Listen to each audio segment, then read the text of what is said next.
Hey, it's Marcel. Imagine how awesome it would be if this year, 2023, your employees were more engaged and into their work. They made better decisions, collaborated without any of those people issues, and just performed at a high level to produce great work. As leaders, we know that these attributes eliminate countless headaches and help scale the business. But quite shockingly, we often see the exact opposite behaviors take place in our teams. So we developed a hybrid leadership course to help emerging leaders bring out the best in their people. So together with your management team, we're going to help you identify the leadership skills that will result in high performance in yourself and in your employees. We're going to identify what it takes to inspire, motivate, and engage human beings to do their best work. We're going to teach you the leadership habits that will attract A players to come work for your organization. You're going to learn how to overcome the number one obstacle to clear communication. And you'll discover your personality strengths and blind spots and how to overcome those blind spots to help improve your work relationships. If you want to learn more about this unique leadership course, visit my website, marcelschwantes.com, and click on training. The future of work isn't about shareholder value, technology, metrics, or automation. It's about being human and putting people first through actionable love. Welcome to the Love in Action podcast, where we hold deep conversations with extraordinary people to help you grow as a leader and expand your business. Here's your host, Marcel Schwantes. Hey, welcome to the show. We remain the only show on the planet that brings in experts to positively convince the world that practical love and care creates business impact and helps to scale your business. Glad you could join us. We circle the globe now in 168 countries. And if you're joining us for the first time and you like what you hear, hey, we would love it if you could just share this episode with a friend. So my guest today is Lisa Anna Palmer, the international best-selling author of Light a Fire in Their Hearts, The Truth About Leadership, which we will get into, and I cannot wait to dive into that book. Lisa is founder and CEO of Light Your Leadership, Inc., and creator of the LYL Talks podcast. She speaks, coaches, mentors, and trains managers and executives internationally to help them elevate and scale their leadership so that they can become the type of leader people love to work with and give their best. Part of her vision, and boy, do I love this vision, and of course, I share this vision with her, is to build a platform that will shine a light on leaders who put people first and put planet first as well. Lisa now joins us. Welcome, Lisa, to the Love in Action podcast. Oh, thank you so much, Marcel. I'm so happy to be here with you. Me too. It's been a long time coming. So we have this kickoff question for listeners to kind of get acquainted with you. You ready? I'm ready. What's your story? Yeah, that's a big question. So I'm going to keep it focused on, my why. And, today I coach and train executives and managers, and it's not by accident. It's because I actually had 3 burnouts by the age of 38. Oof. And, the first one, I was 28 years old, actually. I was working for a big 6 firm, and I was working 100-hour weeks. And they had to actually take me away in an ambulance. Oh, my goodness. I was so burnt out at 28, and I felt like I was dying. I had a massive migraine. I couldn't even walk. And, you'd think I'd learn, but I'm a little bit stubborn. So I burnt out another 2 times. The second time, my son was a toddler. And the third time, my stomach just turned into such a big knot that I couldn't eat or drink for 2 weeks. So I had to go to the hospital again. And, what I realized from all that after, soul searching is like, what's happening to me? Because I changed employers. So it wasn't like, and I found that I didn't have the courage or the self-compassion to a degree where I needed to be able to speak up for myself. So I was missing the self-leadership that was needed. And that was met by people who had a lack of leadership abilities. who cared enough about me to notice that I was going down the spiral. So that's what really helped me to, when I started my business, I said, what do I want to focus on? I want to focus on leadership, both helping people connect with their own inner leader and as well as formal leaders to be able to notice, care about, love their employees enough to notice when they were going down that vortex. It's fascinating to me because so many of people's calling and purpose and for their why for what they do comes from trauma, previous trauma, and that causes them to want to shift shift themselves out of that situation. But then it's like it becomes a higher calling to call people out of that, call systems and organizations out of these toxic environments. And you and I have sort of a similar background. We come from the HR space, talent management and all that. And my story is kind of similar to yours. I ended up in the hospital as well. I don't know if I call it burnout, but maybe you can tell me if this is burnout, Lisa. I worked in such a stifling, fear-based, intimidating environment, very toxic, top-down, pressure cooker, right? No support, none of that stuff. And that one day my back basically went out and I ended up in ER. And in 2 months of disability, I could not move. I was basically, I was on my hands and elbows, living out of my carpet, basically crawling around. And the doctor says, hey, what's your stress level on the scale of 1 to 10? This is the ER doctor. And I said, well, doc, to be honest with you, it's a 25. And he goes, well, that explains it because you have so much cortisol rushing through your body that your back could not sustain it. And he goes, the first thing you need to do once you're off disability is you need to find a new place to work. And I'm like, yeah, okay. Well, so it's kind of like this toxicity that is still prevalent in today's workplace. I attributed my toxicity to management or leadership or a lack of leadership as causing the symptoms that I felt and all of that stuff. So interesting, you and I come from the same cookie cutter, if you will. And we both have our horror stories of the past to share, but that has led to our calling, our why as well. So it's really cool. Exactly. And Marcel, when we first met, you mentioned something which I had actually written down somewhere a few years ago is like, I want to help end workplace suffering. Yeah. I believe that people shouldn't have to suffer or even die in order to have a paycheck and to earn a living. It's not right. And I really believe that it comes back to, the way we show up in leadership. Leaders forget the power they have over others. They don't realize, their thought is when they're acting out, perhaps they're being abrupt or, they're taking it out on their staff or whatnot. They might not realize that you just broke the camel's back. That person's going to go home and have to, like in your case, their back hurts and my case, my stomach clamped down, and all my clients that I see who are also suffering. It doesn't have to be that way. Right. Yeah. And that really ties into, I guess, everything that you and I do to call people out of the way of leading other people. So I want to dive in and kind of explore this fantastic book of yours. So light a fire in their hearts, the truth about leadership.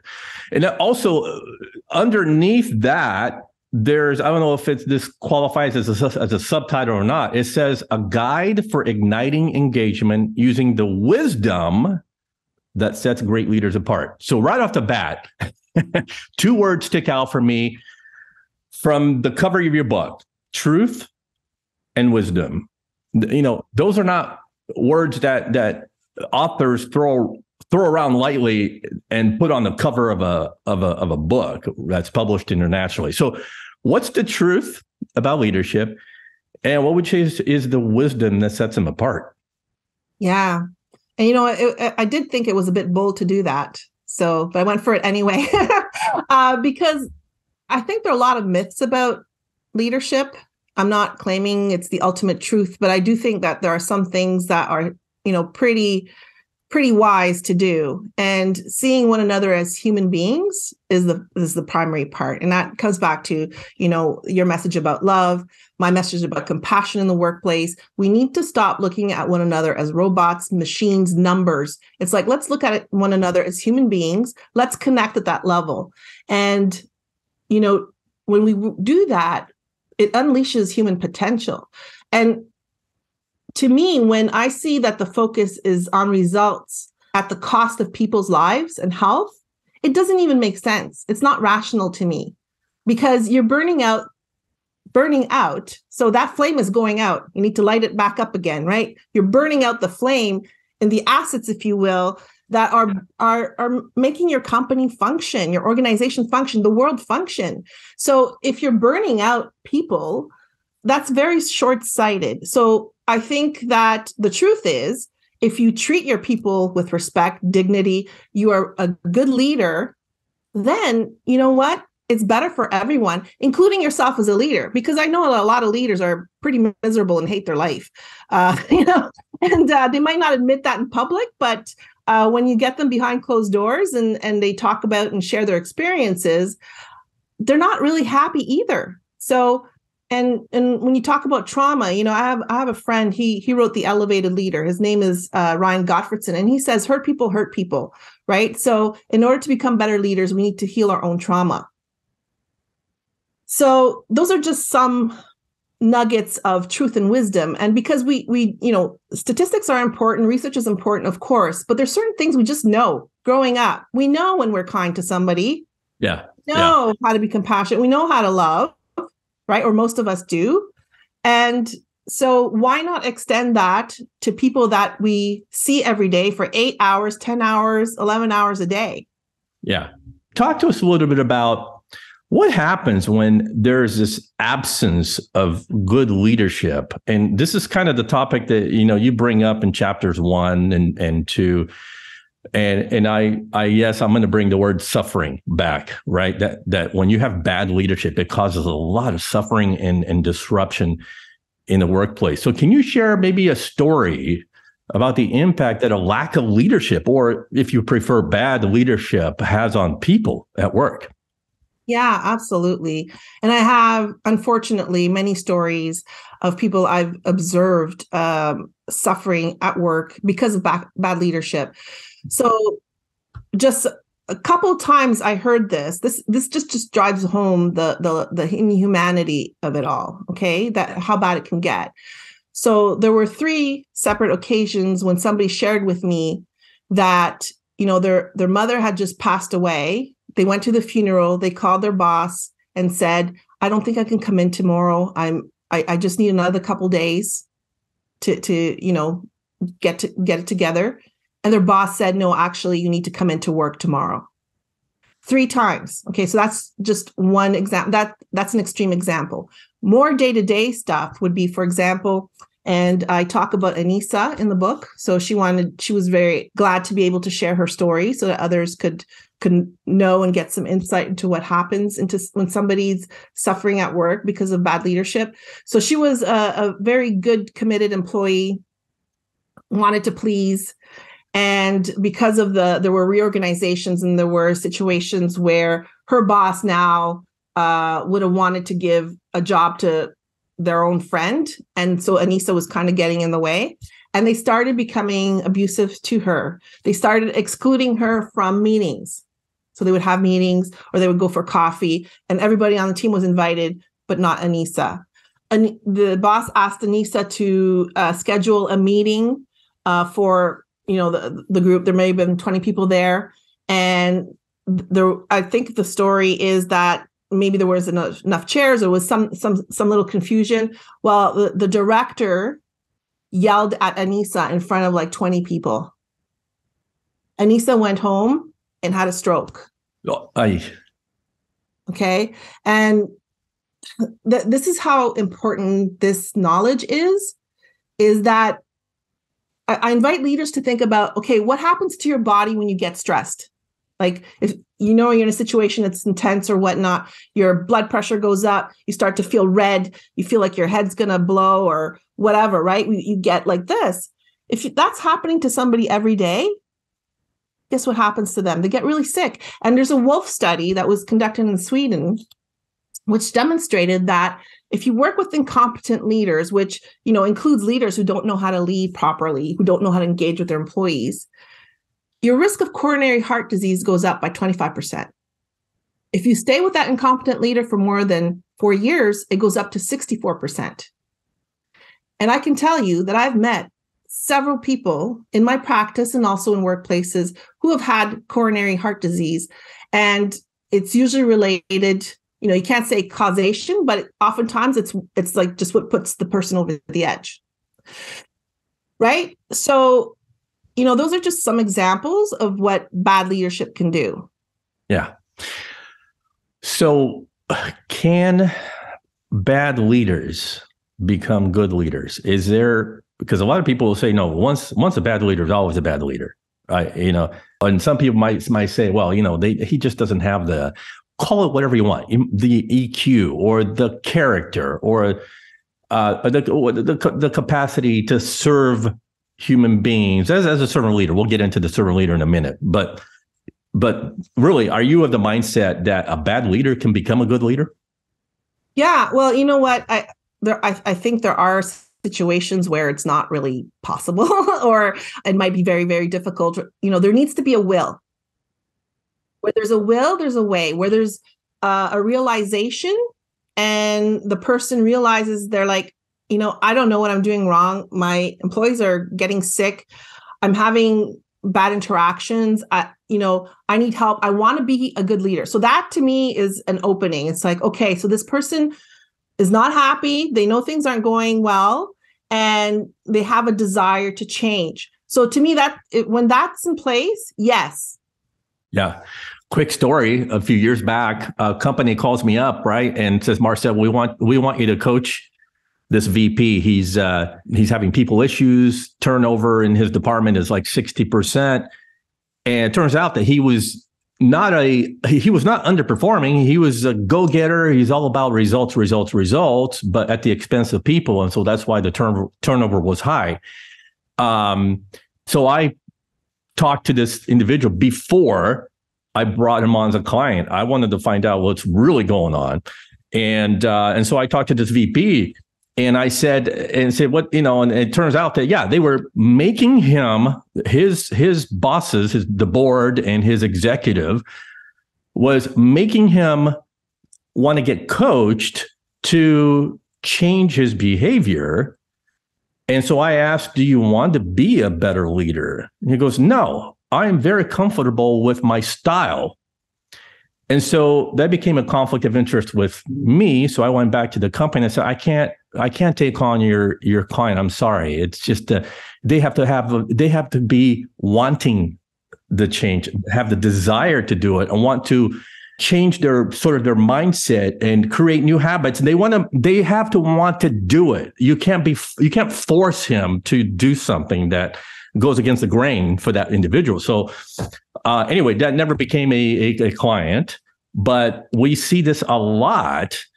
And, leadership is hard, Lisa. And to be a leader, it's a higher aspiration, kind of a role that you have to take on. You have to completely believe in stepping into that role and understanding that now you're in a position to positively affect the lives of other people, right? And that's part of leadership. So it's interesting that. Well, it's a big responsibility, and people aren't ready for it or even give it the conscious thought. For example, why do people accept that promotion, right? They're not necessarily always thinking, or often they're thinking about, oh, I'm getting a promotion, I'm getting recognized for my work, I get a salary increase, all these things, right? Without thinking about, oh my gosh, now I'm responsible for 20 people and their lives. That kind of makes you think a bit, about it. And I remember when I got promotion into leadership roles, I was the same, it's like, I did want to make things better for sure. But, you have these thoughts, you don't necessarily go into the depth of the self-reflection that needs to take place. And that's, I think, one of the messages I have is like, really think about it first. Is that for you? Like, are you interested in that? And what kind of person do you want to be? And you have that openness to shift? Are you ready to do the hard work? But not only that, what I find is when people go through this transformational process of growing to be the best version of themselves or be on that journey, is that their whole life changes. Their whole life gets better because you're a leader, right? Whether you're at home or at work, or leadership comes from the inside out. It's a state of being. It's an energy that wants to do good. So when you unleash that, your whole life can change. Yeah. Well, and my advice to you, if you're a rock star individual contributor and they want to promote you to management, I question their motives to want to promote you, the rock star individual contributor, to manage. So question that first, because they may not know, the superiors may not know what it takes to be in the leadership role. And you, the rock star individual contributor, I would question whether it's really for you if you have the mindset, the belief, and the capacity to step into that role, because leadership is hard. It's hard. Yeah. And it's different than the technical, the technical expertise, the professional expertise that we need. It's totally different. So people spend their entire career or their entire education learning about being good in marketing and finance and all these things. And then they go to a weekend workshop and expected to become leaders, which is the toughest part of their job, right? Yeah, absolutely. Oh, wow. Let's see. I was thinking about which direction to take this, and it's itching at me. So I'm just going to jump into the servant leadership piece here. You and I are huge fans. We're big believers and practitioners, and we teach, coach other people to become servant leaders. So this is part 3 of your book. And so I'm always curious. I know the answer. I know that you know the answer, but let the audience kind of hear. How would you describe servant leadership in your own words? Yeah. Well, in my own words, it's a servant leadership is really, again, I'm coming back to that energy that wants to do good. And how do we manifest that in the world? And servant leadership doesn't mean that you deny yourself. It means that you look after yourself, you love yourself enough, you have self-compassion, and that you extend that outwards to others and you help them to become the best version of themselves.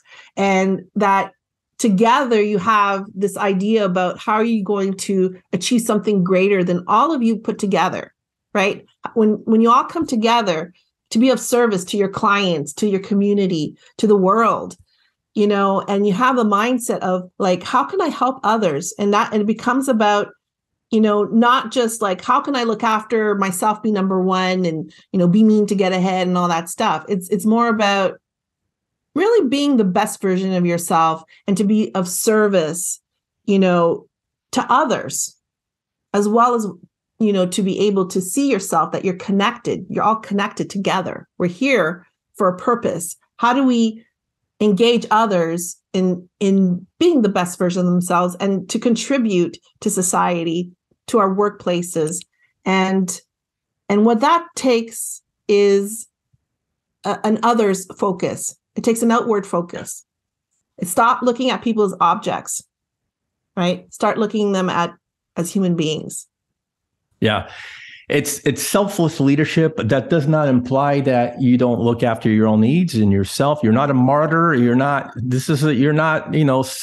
a lamb being sacrificed at the altar here. I mean, there's so many misconceptions about servant leadership. Do you get this a lot? I get a lot of misconceptions. People think craziest ideas about what servant leadership is or what it's not. And I find myself having to educate potential clients that come to me and they Marcel, we want servant leadership training. Okay, well, tell me what your understanding of it is first. I want to make sure Let's make sure we're on the same page. Right, exactly. And then there's the, I don't even get into having to overcome objections anymore, because if they have to be convinced of servant leadership, they're probably not going to be a good student for any of my courses, because, I guess I go right back to mindset and belief. You have to already believe in the premise that servant leadership is going to be great for culture change. It's going to be great for employee engagement and motivating people, et cetera. But what would you say is some of the misconceptions of servant leadership that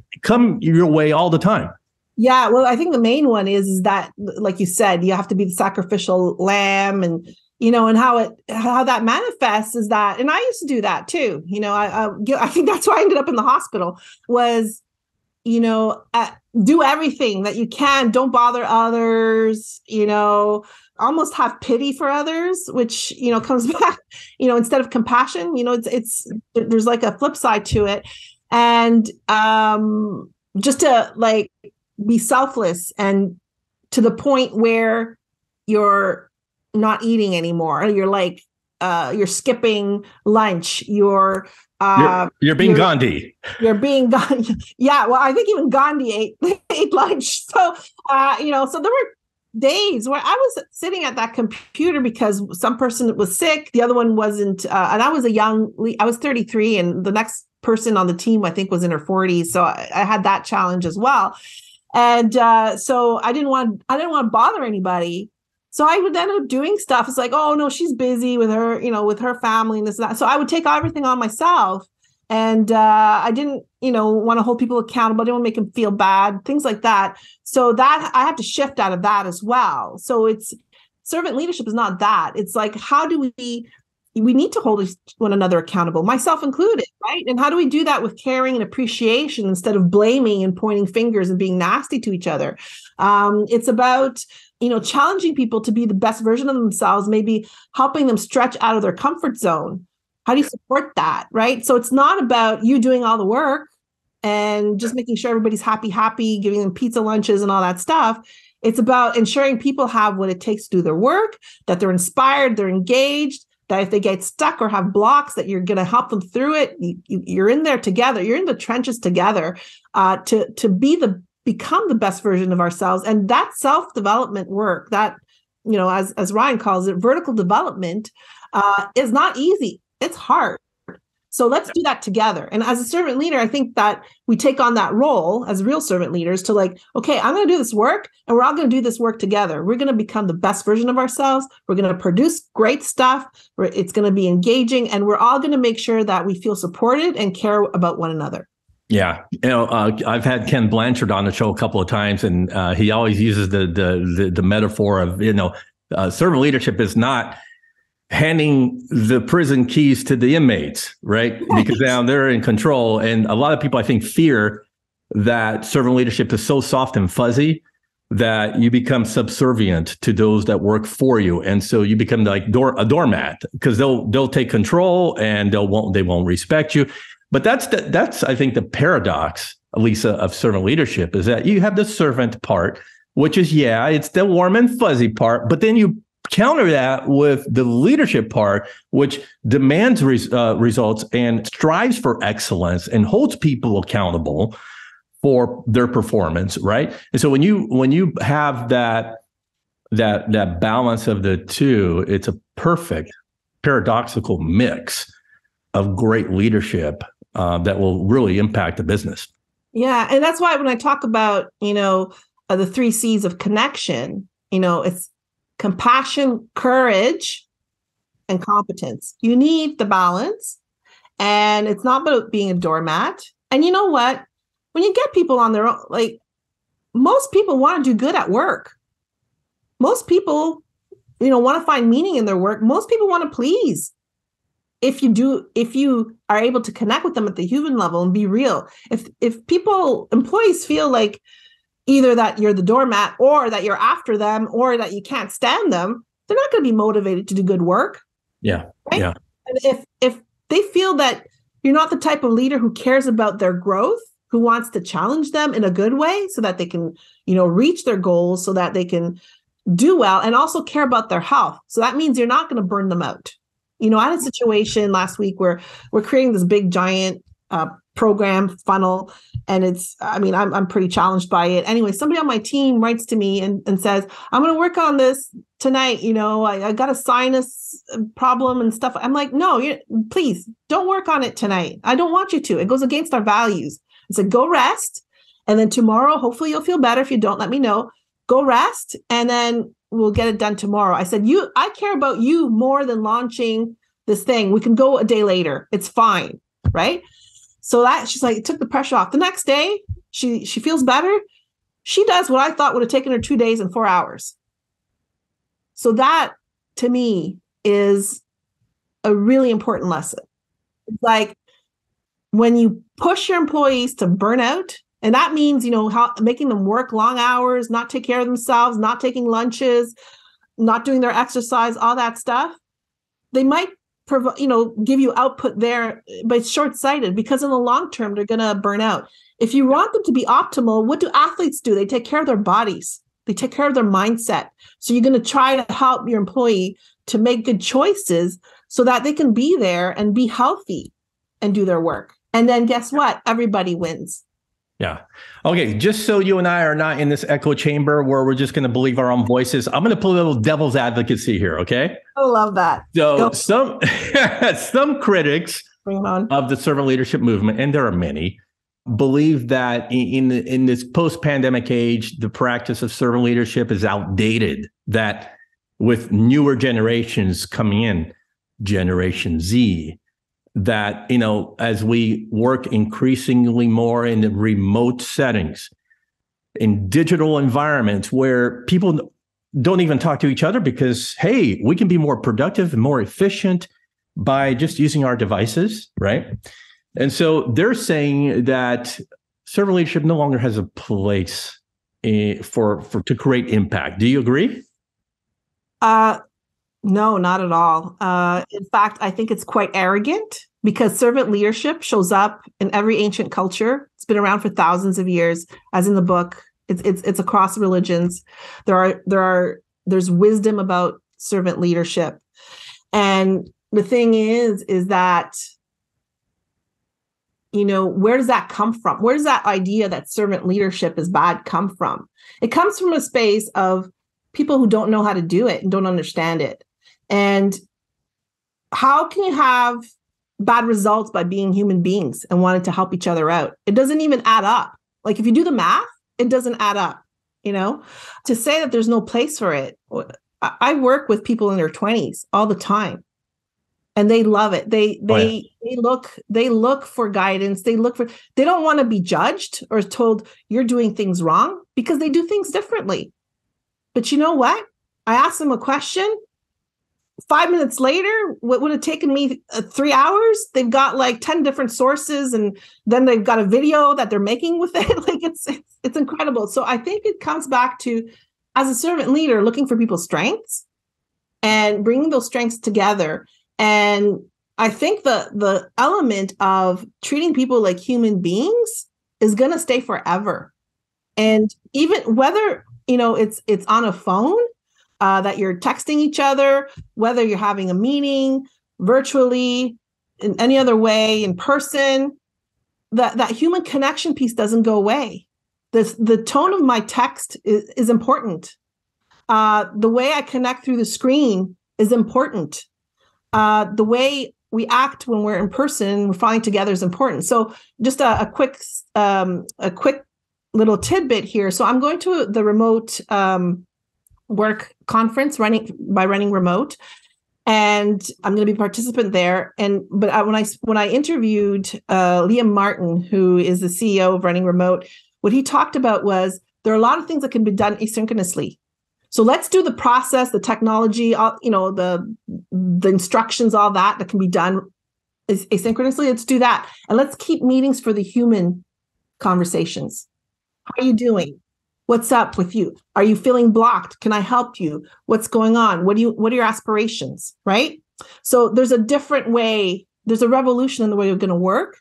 And I think this is a prime opportunity to really figure out how can we be servant leaders in this new context. Yeah, I love that, which I think I would boil down with everything you said into one summary. And that is that servant leadership, does it apply to remote and digital environments? Yes. Does it apply to strictly in-office, face-to-face environment? Yes.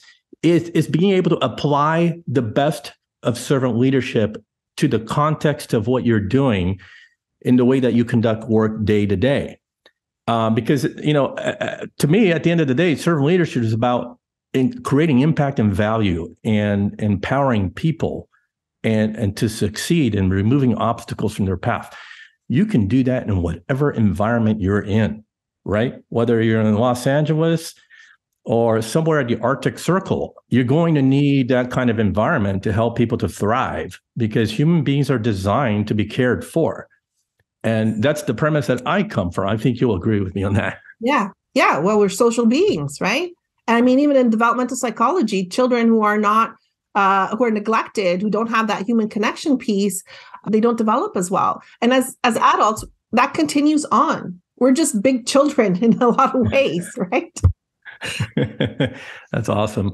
All right. Well, as we wind down here, Lisa, I want to ask you, what's your ultimate hope for people reading your book?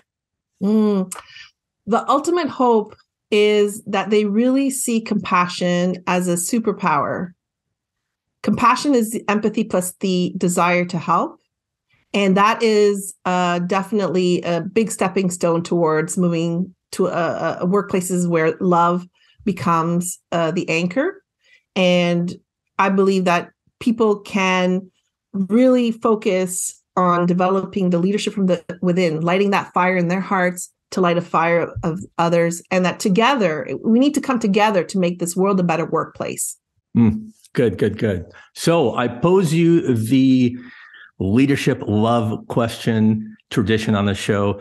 We love to dig into every answer we get here to see what comes up to the surface. Now we're 4 podcasts in, and it's amazing the kind of answers we get to this question. So here it is. Of all the ideas discussed, or maybe something we have not covered yet, in your own words, how do we lead with practical and actionable love day in and day out? I think one of the most loving things that we could do at work is really create a safe space for people where they can feel like they can be themselves, and they feel safe bringing forward their ideas and to really be themselves. And you can see, as a leader, when you're helping your employees, when you can see them light up, when you see their face light up, and it just fills your heart because of that connection, right? So if you're the type of leader who can feel it, who feels it when they see the people at work light up around them with a smile, a genuine smile, not one that they're making up.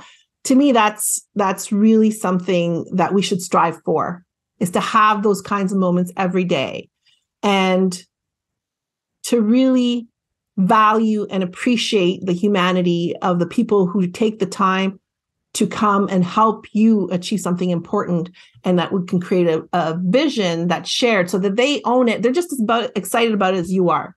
And that's how you know you're doing the right things, is like when people light up wanting to do the work and they're going all out, and it becomes this really great synergy energy, and it feels good. Yeah, I have walked into workplaces like that where cultures are strong, and there's communities that of work where people, they feel like they belong. It's palpable. That's the word. It's palpable. You can literally walk in the room and feel the atmosphere, like in those kinds of environments. Like, wow, there's a energy here that I haven't felt before. And you could say the same for real toxic places. You walk in, it's like the air is sucked out of the room. Oh yeah. Yeah, I get migraines. Yeah. yeah, literally gives me a headache. And that's the thing, if we can achieve that feeling, because I really think it's, you've done it right when you've got that feeling, and the ones around you have that feeling, that good energy, and it's like you're charged and you're excited about work. And then that's when all the best, most creative stuff happens, and things flow. You get in flow together, right? So you're flowing together. And I think if we can achieve workplace cultures that do that, and that it becomes more common, people will be healthier, more sustainable, more productive. It's going to be good for everyone. Absolutely. I was going to say that even body language, you can see a clear difference in people's body language. Their heads are held high. There is direct eye contact being made in those kinds of environments. All right, Lisa, we bring it home with 2 final questions, as we do with every guest. Personally, what's really tugging at your heart right now that you'd like us to know? Yeah. So 2 things. I'll go, on the more profound, difficult side, is that there is this rhetoric happening about how being too compassionate in workplaces. That's a myth. I mean, there's a lot of suffering. There are people committing suicide, or people turning to workplace violence, people doing all kinds of things because workplaces are not compassionate enough. And so let's not mistake pity, enablement, addiction, and all that with compassion. Compassion is like love. You can't get enough of it, right? There's never, it's always good to have more. So that's kind of on that side. Let's not mistake compassion for other things that are making, contributing to workplaces. On the more positive side, I have a lot of hope. I love to talk about early leadership development. I believe in leadership at all ages, all backgrounds, all levels. And I'm doing more work now with children and how to help parents engage their children in discussions about leadership. And what comes out is just beautiful. So that gives me hope for the future. When I can hear a child talk about, and you ask him, what's leadership to you? Oh, well, leaders are kind. They do good stuff, and then you compare that to, like, what does a boss do? Oh, a boss tells people what to do, So there's already, so that gives me hope. It really tugs at my heart when I see children engaging with ideas about leadership. All right, close us out your way. What would be a really good key takeaway that you want to bring us home with? Yeah, well, I have hope for the future.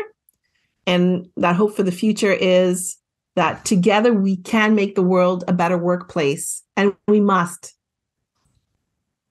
So glad we finally hooked up. This is going to be one of those conversations where I think I'm going to look back and say, oh, this is a top 10. This is top 10. So we appreciate you being here with us and just blessing us with your wisdom and your knowledge. So thank you again, Lisa. Appreciate it.